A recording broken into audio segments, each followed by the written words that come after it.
Bienvenue aux 3 minutes du chronomètre, capsule 83, donc il en reste 7. Aujourd'hui, je reviens d'une semaine de relâche avec la famille, donc j'ai fait relâche, pas la capsule aussi. Oui, je devrais peut-être pas, mais c'est un peu le but de la semaine relâche. Donc, cette semaine, je reviens au travail.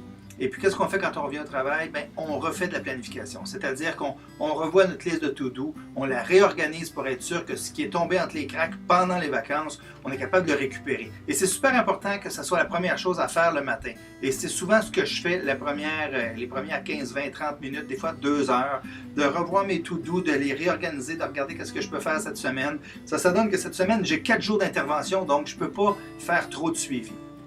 Donc, la première chose à faire les to-do, revoir sa liste, ensuite faire les suivis, se préparer. Mais pour bien faire ça, ce qu'il faut avoir fait d'abord, c'est préparer son retour. Donc, rien prendre la première journée du retour, il y a de trop stressant, pas de réunion, pas d'engagement particulier, pour être sûr que vous puissiez faire vos suivis de la bonne façon. Donc, le premier point aujourd'hui, c'est quoi?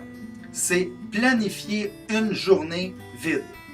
Avec vous-même. Bouquez-vous du temps avec vous-même. C'est pas compliqué. Vous allez dans votre agenda, quel qu'il soit, et bang! Occupé. Quelqu'un vous dit, es-tu libre en revenant des vacances? Non, je suis déjà occupé. Désolé. Super important. Deuxième partie, ce que vous faites pendant cette journée-là, c'est quoi? Revoyez vos priorités de la semaine. Oui, de la semaine, pas de la journée, de la semaine.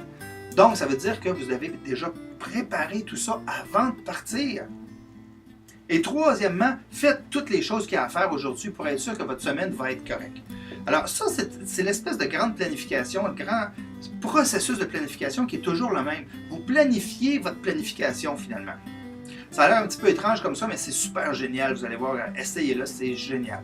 Alors, prochaines vacances qui s'en viennent, que ce soit des vacances congés scolaires, que ce soit une semaine complète de relâche, que ce soit les semaines de Noël, que ce soit les semaines d'été quand vous partez 2 semaines, des fois 3 semaines si vous êtes chanceux, peut-être 4 même si vous avez assez d'ancienneté.